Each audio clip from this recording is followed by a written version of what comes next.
Di akhir tahun ini, mungkin kita sudah berpikir akan melakukan banyak hal di tahun depan, dan kita sering menyebutnya sebagai resolusi. Iya, satu kata yang kelihatannya mudah dan bisa kita wujudkan, yang terkadang justru nggak semudah itu untuk jadi kenyataan. Dan kalau ditanya apa resolusi saya dan apakah sering gagal juga, saya akan bilang, iya. Banyaklah, saya nggak bisa nyebutin rencana saya apa aja dan kenapa bisa gagal. Itu buat cerita kita tahun depan aja. Karena hari ini, saya justru ingin menceritakan kisah seorang pria yang sering kali gagal dan jatuh berulang kali.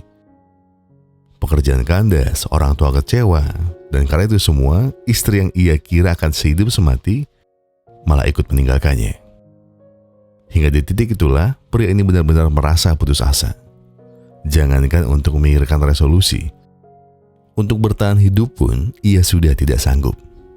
Namun apakah hidupnya akan benar-benar selesai? Lalu jika iya, jalan mana yang akan ia pilih? Menyerah atau bangkit dan berlari sekali lagi? Jadi, begini ceritanya.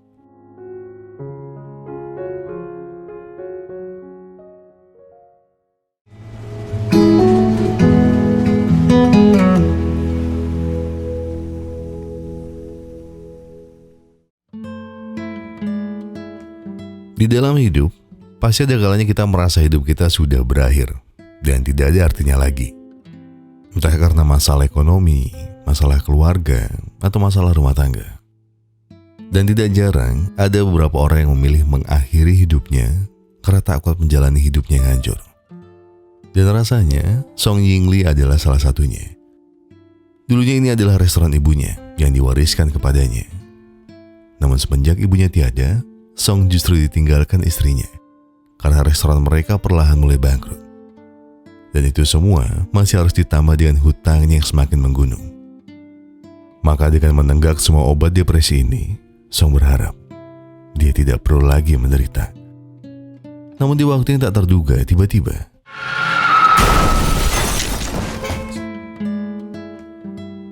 tanpa tahu siapa yang membawanya dan kenapa ia bisa ada di sini, Song hanya ingat bahwa sebelumnya ia tinggal selangkah lagi dengan maut. Namun kenapa ia masih selamat? Lalu siapa orang-orang ini?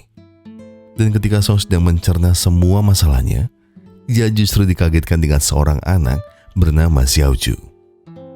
Meski tak mengenalnya, Song hanya bisa menolong Xiaoju sembunyi ketika ada suster yang mencarinya. Hingga tak lama kemudian, tiba-tiba mantan istrinya yang bernama Lin Yi datang. Setelah polisi bilang kalau Song mengalami kecelakaan. Dan tanpa membuang waktu, Lin Yi segera mengembalikan cincin kawinnya. Karena sekarang ia tahu bahwa Song lebih membutuhkannya. Serta satu lagi, Lin Yi ingin Song menghapus nomornya dari kontak daruratnya. Sebab mereka sudah bukan siapa-siapa. Terlebih Song harus tahu bahwa Yin Li sudah menikah dengan pria yang jauh lebih mapan darinya. Jadi semoga Song bisa melangkah dan melupakan kenangan mereka. Entah harus melakukan apa, Song kembali bingung ketika Xiaoju tiba-tiba terus mengikutinya. Dan walau Song sudah mengusirnya, mengapa anak itu masih tidak mau pergi? Sembari membeli marimas anggur, Song jadi kasihan dengan Xiaoju yang dari tadi ia abaikan. Maka sebagai hadiah perkenalan, Song ingin memberikannya sosis panggang yang tadi harus jatuh saat Song meninggalkannya. Di atas rumah sakit, Song hanya ingin sendiri dan menikmati waktu terakhirnya di dunia. Namun lagi-lagi, Xiaoju malah muncul di hadapannya. Tapi baiklah, asal Xiaoju tidak mengganggunya ketika minum, Song tidak masalah. Dan benar saja, bukan Xiaoju yang mengganggu, Songlah yang justru meracau tak jelas.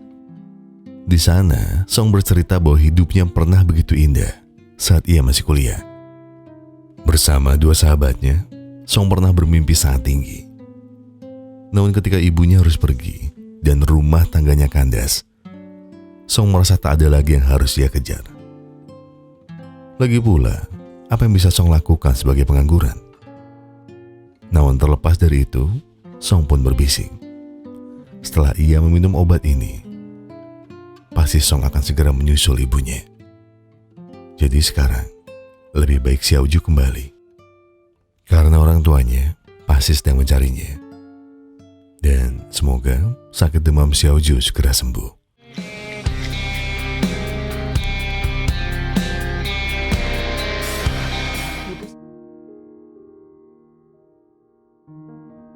Kenapa? Kenapa ia masih ada di rumah sakit ini? Bukankah kemarin ia sudah menenggak semua obatnya? Akan tetapi tetangga bangsa lain bilang, kalau kemarin Song berjalan kemari sambil menangis. Apakah Song lupa? Hingga akhirnya Song semakin bingung ketika Xiaoju mengajaknya keluar. Di momen aneh ini, kepala Song semakin pusing ketika Xiaoju bilang kalau mereka akan mencari ayahnya. Memangnya sejak kapan Song setuju? Bukankah kemarin paman yang berjanji? 兄弟，我要是没死，你要我干什么我都帮你。 Terserah ucap Song. Alias, Song tidak serius dengan ucapannya. Jika ingin mencari ayahmu, carilah sendiri. Karena sekarang Song harus segera pergi menjauh dari sini. Bahkan ia sengaja membawa selang ini untuk ia sambungkan ke knalpot mobilnya. Dan sekali lagi, pasti caranya bertemu Tuhan akan berhasil. Hanya perlu tidur dan...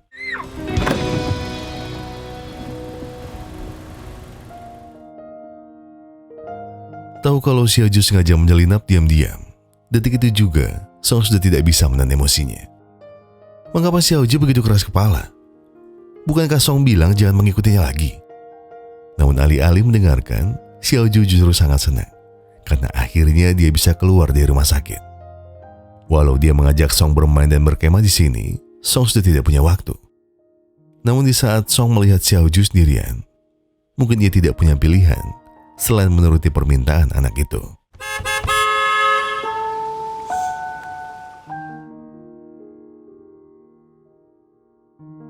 Akhirnya, Song bersedia mengantar Xiaoju mencari ayahnya. Tapi di mana mereka harus mencarinya? Tiantai, ucap Xiaoju.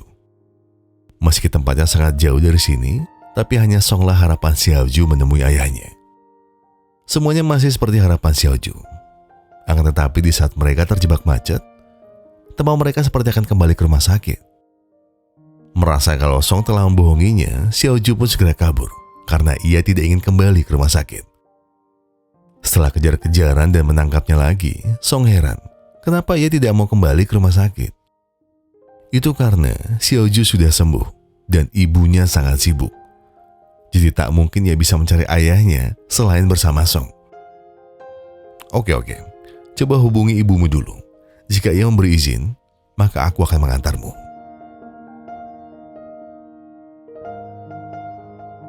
Karena ibunya sedang bekerja, biasanya Xiaoju hanya bisa mengirim pesan suara jika ia ingin pergi kemana-mana. Dan kali ini, ibunya pasti mengizinkannya. Hingga tak lama, ternyata ibunya membalas. 好的，记得按时吃药哦。是青蛙。 Mungkin mereka baru mengenal, dan pasti akan ada banyak hal yang tidak cocok di antara mereka. Namun saat ini, tugas Song hanya perlu mengantar Xiaoju sampai menemui ayahnya. Setelah itu, mungkin Song baru bisa mengakhiri hidupnya. Setelah menidurkan Xiaoju, mungkin dengan sedikit minum, Song baru bisa memejamkan matanya. Hingga tak lama setelah itu, Song tiba-tiba merasa terharu ketika ibu penjual minumnya juga memberinya makan malam. Katanya Song harus makan agar perutnya sedikit terisi. Lagi pula, Song pasti belum makan seharian bukan? Tapi baru sebentar Song merasa lega, kenapa ibu itu malah diganggu gerombolan preman. Tak terima dengan kelakuan kasar mereka, Song pun terpaksa menghajar mereka. Tapi karena Song masih setengah sadar, ditambah ia kalah jumlah, Song jelas hanya bisa meringkuk menunggu keajaiban. Sampai akhirnya Xiaoju malah terbangun dan segera mencari cara untuk menolong Song. Sambil berlari dan bawa alat pemadam, mereka semua pasti akan kalang kabut. Dan saat ia akan menembakkannya, ternyata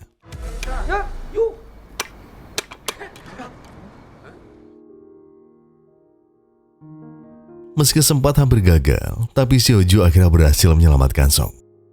Dan sebelum polisi tiba, mereka berdua harus sembunyi ke tempat yang aman. Setelah sembunyi, barulah Xiaoju jujur kalau tadinya ia sangat takut. Tapi karena ia tidak ingin Song kenapa-napa, maka ia pun terpaksa menggertak mereka. Namun jangan GR dulu, ucap Xiaoju. Ia peduli karena hanya Song yang bisa mengantarnya menemui sang ayah. Baiklah, tidak apa. Karena yang terpenting, mereka harus kembali ke mobil. Setelah semua sudah aman, dan Xiaoju bisa kembali tidur, kini saatnya Song melakukan sesuatu. Walau ia tidak bersalah di kasus ini, tapi Song harus bertanggung jawab, agar ibu tadi tidak semakin merugi.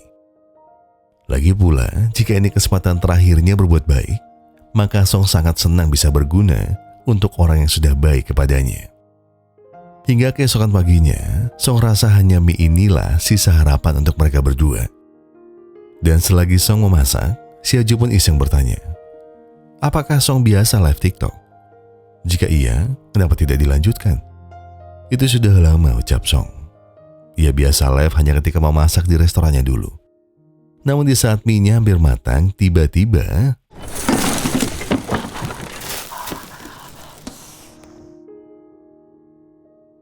sayangnya, seperti kata Song tadi, sarapan terakhir mereka malah tumpah.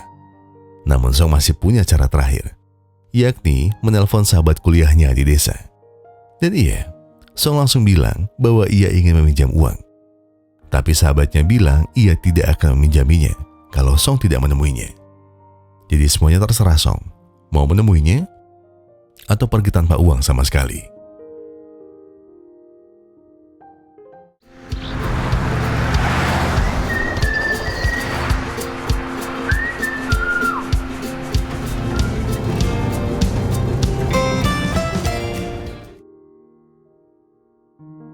Inilah sahabat kuliah Song yang pernah ia ceritakan kepada Xiaoju. Namanya Fang Kuai, seorang pengusaha kelontong yang masih mau bantu Song dalam kondisi apapun. Bahkan Fang menawarkan jika Song dan Xiaoju ingin tinggal sebentar di sini, ia justru akan sangat senang. Dan oh iya, buku apa yang sedang Xiaoyu pegang? Ini buku harapan yang sengaja Xiaoju bawa kemana-mana. Di dalamnya, Xiaoyu sudah mengisi beberapa mimpi yang akhirnya bisa ia rasakan. Berkemah di luar, menjadi pahlawan, sampai makan junk food seperti ini. Tapi rasanya, ia takkan bisa menjadi seorang putri. Itu bukan masalah, ya kan Song? Tanya Fang. Jelas masalah, karena Song tidak akan punya uang untuk membeli kostumnya. Sudah, untuk itu, biar aku yang membantumu. Minimal, Song harus mau tinggal di sini dulu. Di malam harinya, ternyata Song luluh juga. Dan mungkin ini cara Tuhan agar Song mengingat lagi orang-orang yang begitu berharga untuknya. Sementara itu, Xiaoyu penasaran, seperti apa Song sewaktu kuliah? Apakah Paman Fang mau menceritakannya? Tentu. Song sebenarnya orang yang sangat ceria. Bahkan dari SMA, mereka sudah bersama di asrama. Selain ceria, dia juga sangat setia kawan. Dan lagi, dia pun pernah bermimpi bisa menjadi Superman saat besar nanti. Akan tetapi, setelah banyak cobaan menimpa hidupnya, Song mulai berubah dan jarang menghubunginya lagi. Kalau begitu, apakah Paman Fang bisa menolong Song agar ceria seperti dulu? Mungkin bisa, jawabnya.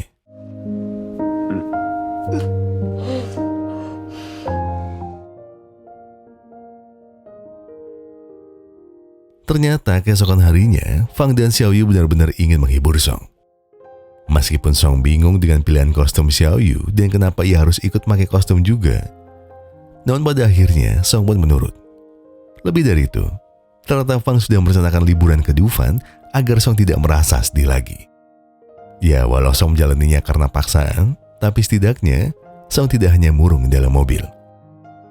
Dan jika ada satu hal yang bisa Fang lakukan, mungkin itu adalah menjual semua dagangannya untuk Song. Mungkin Song tidak mengerti kenapa Fang rela melakukan semua ini.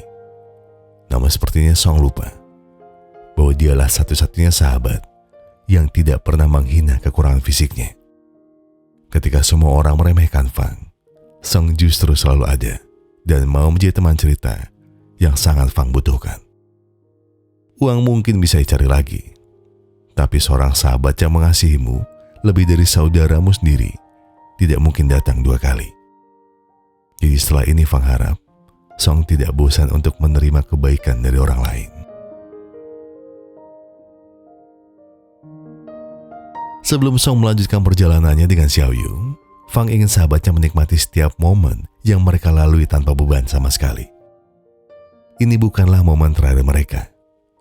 Namun semoga kebersamaan ini bisa membuat Song sadar betapa berharganya seseorang yang kita miliki. Bagi Fang, semua yang bisa ia berikan baru sedikit dari apa yang pernah Song lakukan untuknya. Tapi semoga Song tidak pernah lupa bahwa dirinya akan selalu baik-baik saja. Barangkali Fang tahu ia tidak akan memahami semua kesusahan Song selama ini. Namun Song perlu ingat bahwa Song pernah begitu kuat dan begitu berani menghadapi semuanya. Dan permintaan Fang hanya satu. Tolong ingat siapa dirimu sebelum masalah datang silih berganti. Karena hanya dengan itulah Song pasti bisa kembali lagi dengan sosok yang lebih kuat.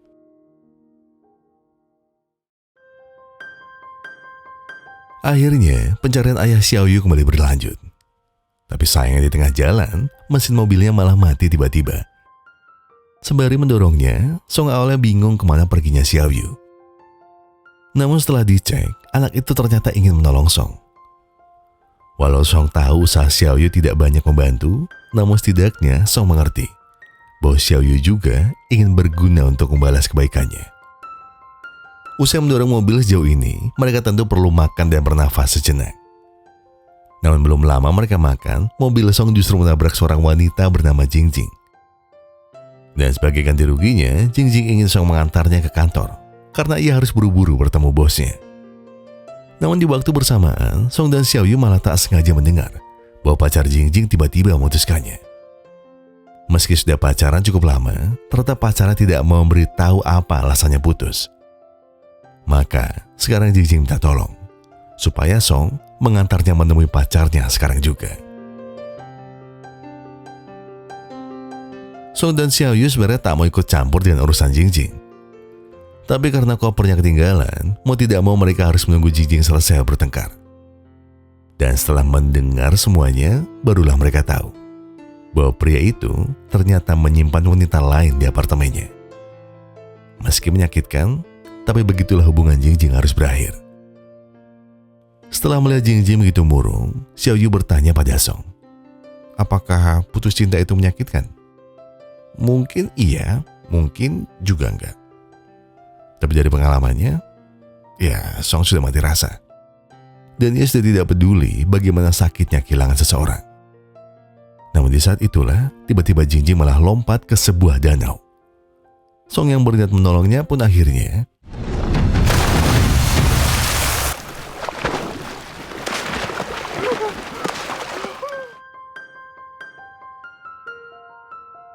rasanya begitu aneh. Kenapa orang yang pernah Jingjing sayangi bisa berubah secepat itu? Namun Song rasa itu tidak aneh.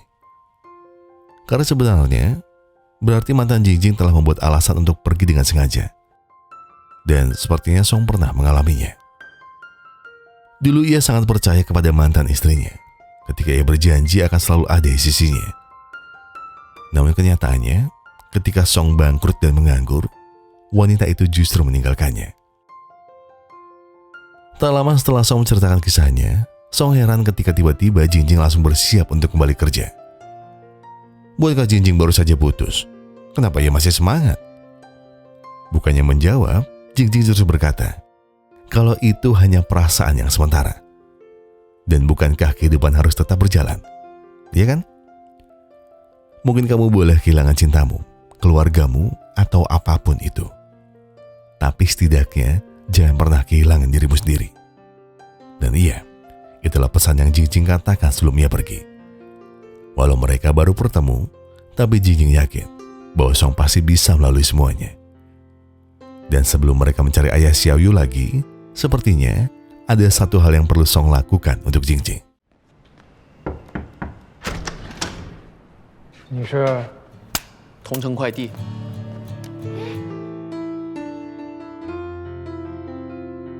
Tepat sesudah mereka menolong Jingjing, Xiaoyu pun langsung menandai buku harapannya yang sedikit lagi akan terisi penuh.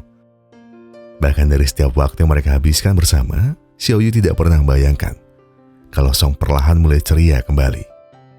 Dari hari ke hari, Song sedikit banyak mulai menyadari bahwa setiap momen yang mengantarnya sampai ke hari ini pasti memberikan sesuatu yang berharga. Entah itu suka maupun duka, namun setidaknya semua hal itu telah menjadi pengingat bahwa hidupnya pantas untuk diperjuangkan, betapapun susah dan terjal jalannya. Setelah menikmati waktu bersama, kali ini Xiaoyu penasaran dengan sahabat Song yang ada di foto. Siapa nama sahabat keduanya? Dan kenapa mereka belum pernah melihatnya? Namanya Li Su, jawab Song. Dia adalah sahabat Song yang sukses menjadi guru. Sosok sahabat yang selalu ada di saat Song membutuhkannya. Akan tetapi Li Su sudah tiada 1 tahun yang lalu. Sewaktu Song melawat ke rumahnya, istrinya hanya bilang bahwa Song adalah sahabat yang paling sering dibicarakan Li Su. Bahkan katanya, Song lah yang telah mendukungnya sampai menjadi guru. Dan di dalam surat terakhirnya, Li Su pun bilang bahwa ia sangat berharap Song tidak menyerah dengan hidupnya. Li Su percaya bahwa di depan sana masih ada banyak hal yang harus Song kejar. Masih ada banyak orang yang akan selalu menunggu Song bahagia. Siang ini, rencananya mereka akan mencari ayah Xiaoju lagi. Tapi sebelumnya, Song tiba-tiba ingin membaca apa saja isi harapan Xiaoyu. Hingga tak disangka, di dalamnya Xiaoyu mengaku bahwa dia sudah tidak memiliki ayah dari lahir. Alias dari kemarin, ternyata Xiaoyu telah membohonginya. Saat itu juga, Song ingin tahu, kenapa Xiaoyu tega membohonginya? Jika ayahnya sudah tiada, kenapa Xiaoyu mengarang cerita? Tidak bisa berkata apapun, Xiaoyu akhirnya minta maaf. Dan bilang, kalau dia tidak berbohong, pasti Song tidak akan mengajaknya keluar. Baiklah, sekarang apa lagi yang Xiaoyu sembunyikan darinya? Jangan bilang kalau pesan ibunya juga bohong. Dengan terbata, Xiaoyu pun jujur bahwa kemarin adalah pesan suara ibunya dari 1 bulan sebelumnya. Tanpa perlu penjelasan apapun, Song ingin Xiaoyu segera menelpon ibunya. Tepat di terminal, Song sudah membelikan tiket pulang untuk Xiaoyu. Dan tak lupa Song pun sudah membawakan bekal dari Feng agar Xiaoyu tidak kelaparan saat di jalan. Ia harap semoga mulai sekarang Xiaoyu tidak membohongi siapapun. Meskipun harus berpisah dengan kecewa, tapi Song maupun Xiaoyu tidak akan pernah lupa bahwa pertemuan mereka bukanlah sebuah kebetulan. Dan rasanya ada hubungan yang telah mengikat mereka berdua. Sebelum terlambat, Xiaoyu ingin minta maaf karena ia sudah mengecewakan Song. Ia minta maaf karena sebenarnya masih ada 1 hal lagi yang tak bisa Xiaoyu katakan padanya.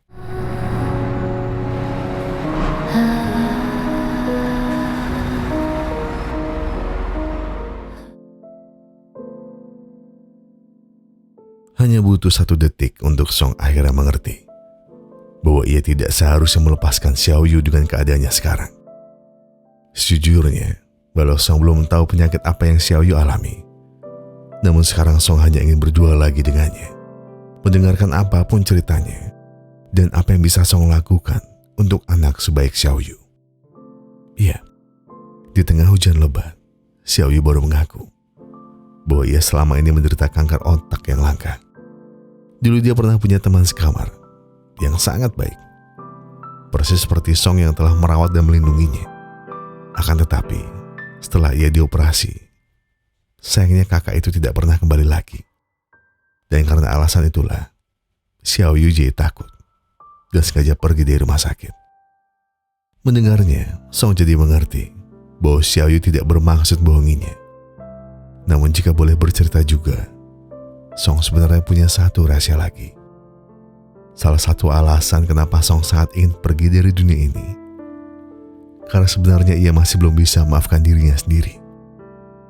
Semuanya bermula dari Song yang tidak becus menjaga ibunya yang sedang sakit.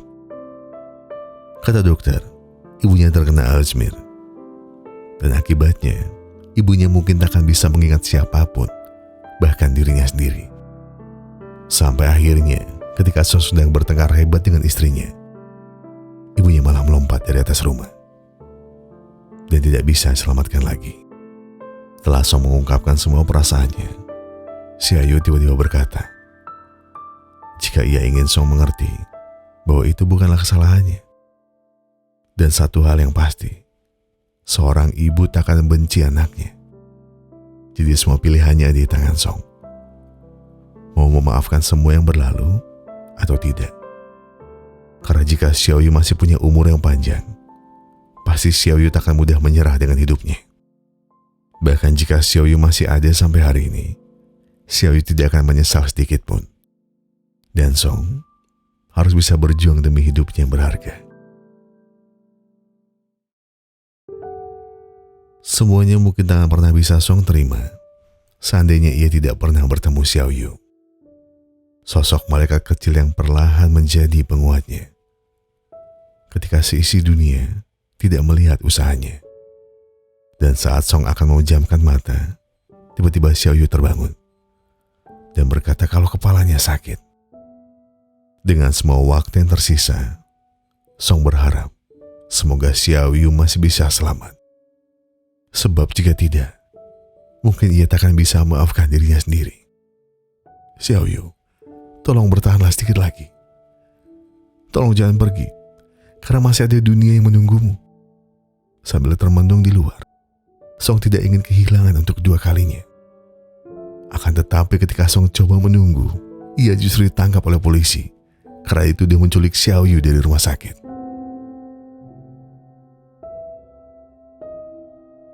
Sedari ia ditangkap, tatapan Song begitu kosong.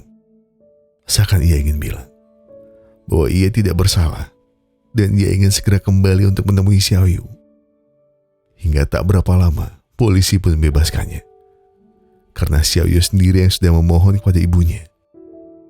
Meski demikian, polisi berkata bahwa ibunya berpesan agar Song tidak perlu menemui Xiaoyu lagi. Saat ini, sejujurnya Song tidak tahu lagi mesti kemana. Semuanya terasa hampa, dan tak mungkin ia bisa melupakan Xiaoyu begitu saja. Sekalipun Song pernah mengusirnya, tapi sekarang ia merasa bahwa Xiaoyu bukanlah anak biasa. Tanpa anak itu mungkin sekarang Song tidak akan ada di sini. Senyumnya, candanya, tawanya, dan 1000 semangatnya adalah sesuatu yang tak bisa digambarkan oleh kata-kata. Hingga akhirnya ketika Song tak tahu kemana ia akan pergi, tiba-tiba ibu Xiaoyu menelponnya. Dia berkata bahwa Xiaoyu ingin menemui Song untuk terakhir kali. Di momen ini, Xiaoyu hanya ingin Song menyimpan buku harapannya. Karena di dalamnya ada 2 permintaan yang sangat ingin Xiaoyu wujudkan. Di tengah Song menahan air matanya, tiba-tiba Xiaoyu bertanya, apakah Song ingat tentang teman sekamarnya yang pernah ia ceritakan? Jadi sebelum kakak itu pergi, ia pernah mengajak Xiaoyu menonton konser. Tapi sayangnya, ajakan itu tak pernah bisa Xiaoyu wujudkan. Karena itu jika nanti Xiaoyu sembuh, apakah Song mau mewujudkannya? Seperti tak mau menjawabnya, Song lalu bertanya, apa permintaan keduanya? Dan katanya, pasti suatu hari Song akan mengerti. Nyawa Song seakan terlepas dari tubuhnya. Ia benar-benar tak tahu apa yang harus bisa ia lakukan untuk mewujudkan permintaan Xiaoyu. Namun di sisa waktunya ini, mungkin Xiaoyu harus memulai sesuatu yang bisa membantu Xiaoyu bertahan. Iya, sesuatu yang mungkin bisa membuka jalannya adalah kembali ke restoran yang pernah diberikan sang ibu untuknya. Meski ia belum tahu harus mulai usahanya ini dari mana, tapi setidaknya Song tahu harus melakukan apa untuk mewujudkan impian Xiaoyu. Dan benar, Song memulainya dari live TikTok yang pernah Xiaoyu tanyakan waktu itu. Meski pengikutnya tak banyak, tapi semoga di luar sana ada seseorang yang bisa mewujudkan mimpi Xiaoyu. Song memulainya dengan menerima semua kegagalannya di acara live TikTok ini. Ia pernah gagal bangun restoran. Ia pernah gagal menyelamatkan ibunya. Bahkan ia pun gagal dalam pernikahannya. Namun Namun di saat dia ingin mengakhiri hidupnya, semuanya berubah. Semuanya berubah sejak ada anak kecil yang membuat hidupnya berharga. Namanya Xiaoyu. Anak 9 tahun yang menderita kanker otak. Meski ia nakal, tapi di dalam perjalanannya, bukan Song yang menyelamatkannya. Namun Xiaoyu lah yang menyelamatkan hidupnya. Dan selama Song bertanya apa arti hidupnya, justru ia disadarkan oleh banyak orang yang mereka temui di tengah perjalanan. Dari pengalamannya bersama mereka, Song seperti ditarik keluar dari kegelapan. Dan untuk membalas semua kebaikan Xiaoyu, Song ingin mengadakan konser khusus untuk Xiaoyu. Judul lagu kesukaannya adalah Always Have, Always Will. Dan untuk siapapun yang mendengar ini, semoga artis lagu itu bisa menghubunginya. Dan tanpa Song ketahui, ternyata live TikToknya itu didengar oleh banyak orang di Cina. Mereka semua terharu sekaligus ingin menolong Xiaoyu juga. Dan tepat setelah Song berkata bahwa konser ini sangat berarti untuknya, di saat itulah ada seorang manajer rekaman yang menunjukkan video itu kepada artis kesukaan Xiaoyu. Masih belum ada kabar apapun dari artis itu. Namun Song berharap semoga niatnya untuk menolong Xiaoyu bisa menjadi kenyataan. 小菊，叔叔这身怎么样？帅。那你要不要？ Tanpa perlu kata apapun, mereka terus berjalan seperti awal mereka bertemu. Dan tepat di atas rumah sakit, Song hanya ingin Xiaoyu mengerti kalau dirinya benar-benar berharga untuk dunia ini. Bahkan jika dunia ini berhenti berputar, ia masih punya Xiaoyu yang tidak akan meninggalkannya. Hingga akhirnya ketika Xiaoyu melangkah ke balik dinding ini, ia akan tahu seberapa besar cinta Song untuknya. 陈妍姐姐， Tanpa sepatah kata pun yang terucap, Xiaoyu benar-benar merasa hidupnya sungguh berarti. Melalui tatapan mata mereka berdua, Xiaoyu benar-benar merasa tidak ada yang lebih berharga dari saat ini. Mungkin benar bahwa pertemuannya dengan Song adalah sesuatu yang tidak ia duga. Dan meskipun pertemuan ini begitu singkat, namun setidaknya Xiaoyu telah mengenal dunia yang baik. Mungkin ia belum tahu seberapa besar dunia ini. Mungkin ia juga belum bertemu banyak orang. Namun, ia hanya perlu mengenal satu orang untuk merasa dicintai seutuhnya. Dan orang itu adalah Song. Sosok teman, kakak, sekaligus ayah untuknya. Dan ia berharap semoga waktu ini tidak cepat berlalu. 现在想去哪？妈妈给介绍，然后呢？我们把最喜欢玩的给介绍，然后一直开到世界尽头。 Meski langkah Song sangat berat, namun inilah kesempatan terakhirnya menemani malaikat kecilnya. Lambaian terakhirnya mungkin akan jadi tanda perpisahan yang selalu membekas di hatinya. Bahkan sekalipun Xiaoyu harus pulang ke pangkuan Tuhan lebih dulu, setidaknya Xiaoyu telah mengubah hidup Song begitu dalam.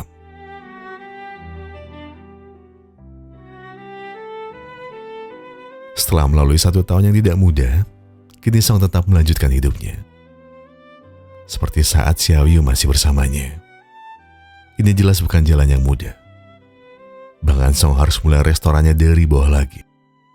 Akan tetapi sejak live-nya kala itu viral di Cina, perlahan restorannya sekarang berubah menjadi restoran paling ramai di kotanya. Walau tak banyak yang berubah dari restoran ini, namun setidaknya Song membuatkan satu menu khusus, yakni mie xiaoju. Dan terakhir, ia juga sukses mengubah nama restorannya menjadi restoran terakhir di muka bumi. Dan hari ini, tepat 1 tahun sejak kepergian Xiaoyu, rencananya Song akan mengunjungi makamnya. Akan tetapi saat ia akan berangkat, tiba-tiba ada suara benda jatuh di kursi kesukaan Xiaoyu. Dan ketika Song melihatnya, ternyata itu adalah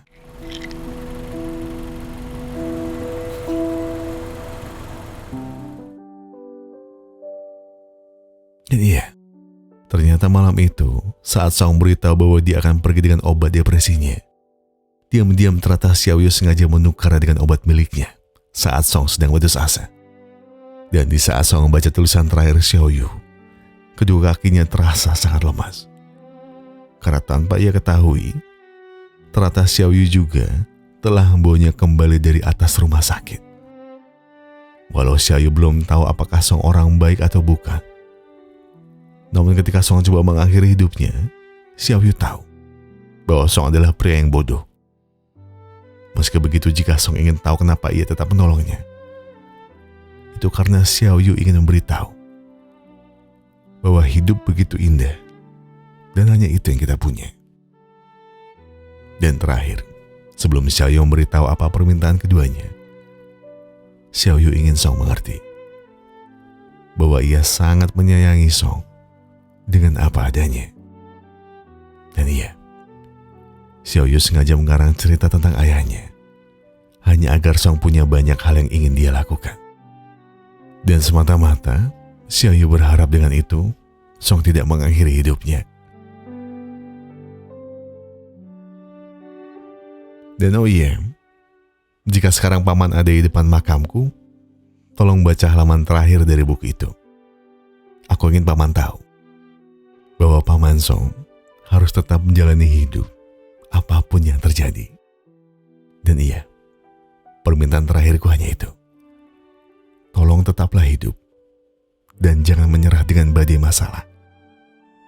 Karena sejatinya hidup kita baru berharga jika kita tahu bahwa kita hidup bukan untuk diri kita sendiri, melainkan kita hidup untuk menjadi manfaat bagi orang lain.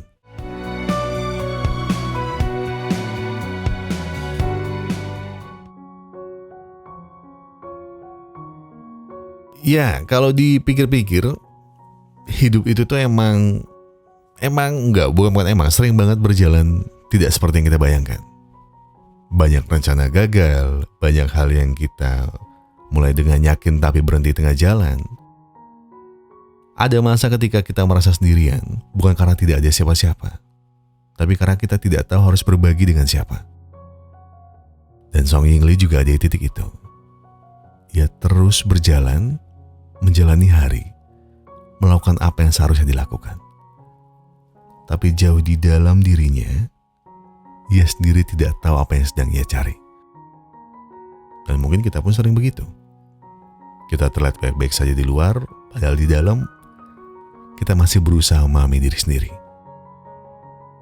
Dan lewat pertemuannya dengan Xiaoyu, Song itu gak tiba-tiba menjadi orang yang kuat atau bahagia. Dia itu hanya mulai jujur pada dirinya sendiri. Dia jujur tentang rasa takutnya. Dia jujur tentang kegagalannya. Dia jujur tentang hidupnya yang ternyata tidak selalu bisa ia kendalikan. Semuanya. Dia mulai dari jujur dengan diri sendiri. Dan film ini tidak menjanjikan bahwa semua akan baik-baik saja. Ia hanya menunjukkan bahwa terkadang kita tidak perlu langsung mengerti segalanya. Cukup berhenti sejenak, menerima bahwa gagal adalah bagian dari hidup, dan merasa sendirian tidak berarti kita salah jalan. Karena proses mengenal diri sendiri memang seperti itu. Pelan, terkadang banyak ragu, dan sering dimulai saat kita mulai berani mengakui bahwa kita sedang tidak baik-baik saja.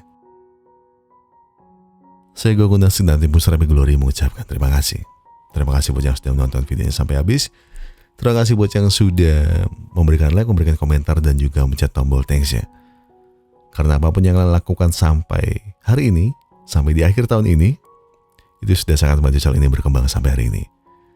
Dan sebagai penutup, saya pengen bilang ke kalian semua, sampai jumpa lagi tahun depan, dan semoga tahun depan kita bisa lebih baik lagi, kita bisa lebih peka lagi, dan pokoknya lebih deh. Amin lah pokoknya. Jadi buat menyambut malam tahun baru ini ya, tangga kopinya ambil koreknya dan sebatin aja dulu.